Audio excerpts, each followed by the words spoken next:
Welcome back mga kababayan sa aking YouTube channel. Holiday pa rin dito sa South Korea, walang pasok.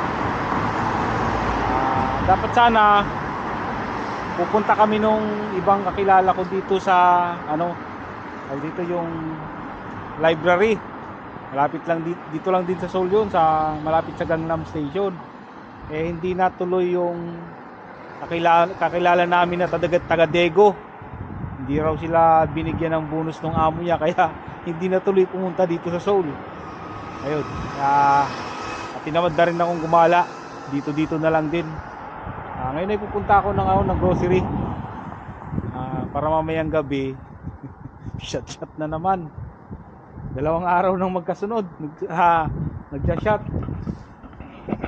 Tingnan nyo mga kabayan yung waiting shade dito sa South Korea. Pag winter, naglalagay pa rin sila ng ganyan, yung parang kwarto. Pag pumasok ka dyan, siyempre pag sobrang lamig sa labas, dito kayo sa loob, ayan, hindi masyadong malamig, oh. Nasarado mo lang siyang ganyan. Ayan, dito kayo sa loob. Automatic pala yun. Masira niya. Automatic na bukas. Sira na. Yan maganda dito. Yan, kulong talaga, walang papasok na hangin. Walang papasok na lamig. Ganyan kayaman ng South Korea. Ayan. Saka may free wifi din dito. Ayan, 잠시 후 도착 버스는 6638번 입니다. Punta na ako ng grocery. Nandun sa kabila yung grocery.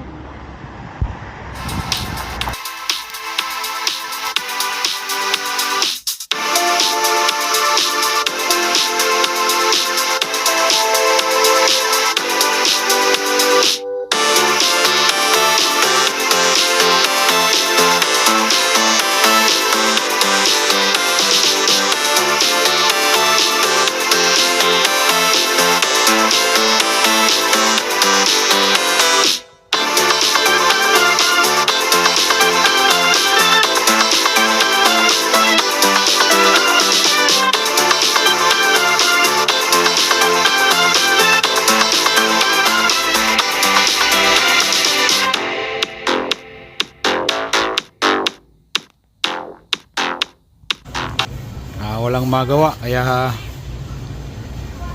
bumili lang tayo ng ng pangsanggupsal. Bumili tayo ng baboy na pangsanggupsal. Ito ang mahal 14. Dito tayo sa medyo mura. Ito na 14 din, 17, may 15.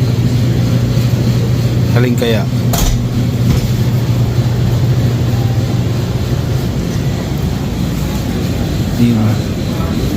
dito na lang tayo sa sa 10,000 won.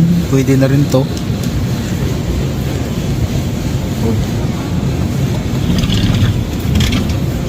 Ito madami-dami na rin to. 10,000 won. Ayan.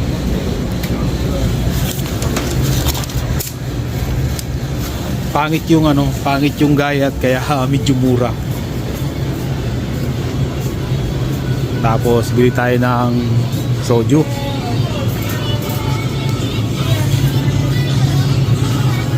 Masarap talaga sa sanggupsal, soju.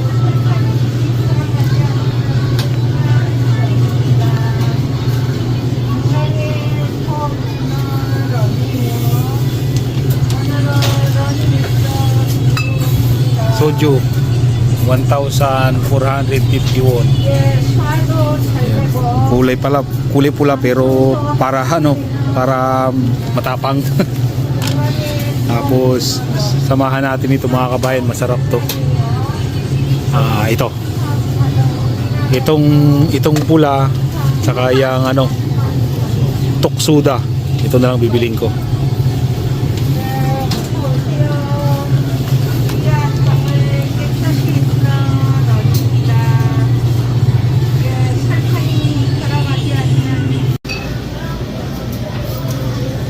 Yun, dito pala. Magkano? Wala yung ano. Ito na lang kaya. Ito na lang. Yan o. 1,481.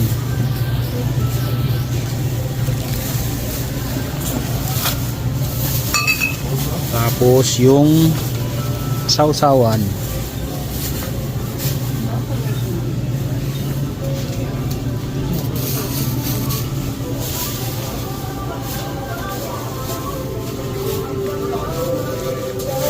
Ito yung bibili natin mga kabayan, naka-sale.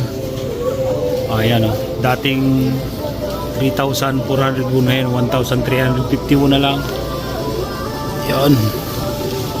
Ito yung ano, yung sausawan ng sanggupsal na hindi maanghang.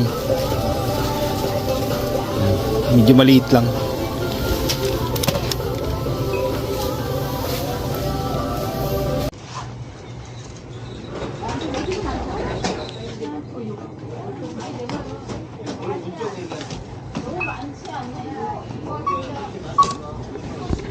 Ito na yung binili natin kanina.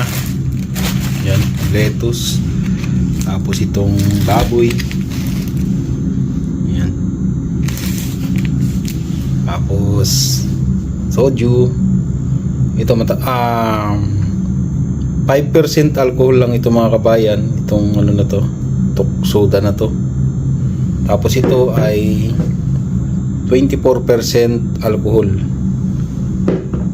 Tapos itong sausawan, sanggupsal.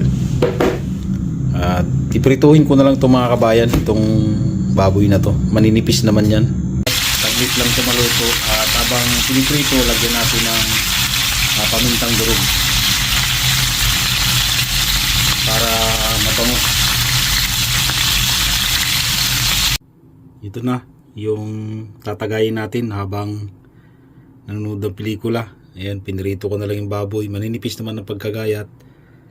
Ayan, sausawan. Ayan, lettuce. Habang nanonood ng pelikula. Dito na lang ako nagsanggupsal sa loob ng kwarto. I-share ko rin nga pala yung experience ko dati. Noong matagal na yun. Kaya hindi ako basta-basta makakain sa labas. Sa mga restaurant, mga sanggupsalan. Experience ko dati, naisipan ko na birthday ko noon, sakto Biyernes ng hapon, kinamagahan walang pasok, naisipan ko na magsanggupsal. Pumunta ako ng sanggupsalan, pagdating ko pa lang sa pinto, nakita ako nung nagbabantay na Koreano. Sabi hindi raw pwede. Ako tinanong ko bakit hindi pwede. Marami namang kumakain sa loob. Ang sabi niya sa akin, hindi raw pwede ang isang tao lang. Ayun, hindi ako pinapasok. Tapos umuwi na ako. Ginawa ko noon, bumili na ako ng fried chicken. Dito na lang din ako tumagay. Tapos pagdating ng Lunes, tinanong ko dun sa Koreano, dun sa kasama namin Koreano, naikwento ko nga ang nangyari. Kasi hindi ko naman tinanong doon sa restaurant sana na kakainan ko kung bakit hindi ako pinapasok. Ang sabi sa akin ng kasama kong Koreano, kaya ka hindi pinapasok kasi mag-isa ka lang. Ang upuan kasi mga kabayan sa mga sanggupsalan, yung lamesa ay pang-dalawahan, pang-apatan, ay pang-animan. Ngayon, kung papakainin nila ako dun sa dalawahan, ang capacity ng upuan mga kabayan ay dalawa. Kailangan dalawa nakaupo doon. Hindi pwedeng isa lang kasi kumbaga malulugi sila. Lugi sila sa oras kung ang uupo dun sa lamesa na pangdalawahan ay isa lang. Mabuti sana, okay lang sana kung kahit pang-apatan yung table, apat yung upuan, dalawa kayo pwede. Pero pag isa lang, hindi talaga pwede. Kasi parang lugi sila sa ano kasi dapat sana yung uupuan mo na mag-isa ka lang, dalawa yung upuan, dapat mauupo pa ng dalawa yun. Parang lugi sila dun sa mga customer na papasok. Kasi pagdating mga kabayan ng Biyernes ng hapon, Sabado ng hapon, marami talagang kumakain. Siguro pwede kung mga Lunes, ganyan, kakain ka kasi wala nang masyadong customer, papapasukin ka nila. Ganun talaga yung ang patakaran sa ibang restaurant dito sa South Korea. Pero sa tingin ko, hindi naman lahat ganun.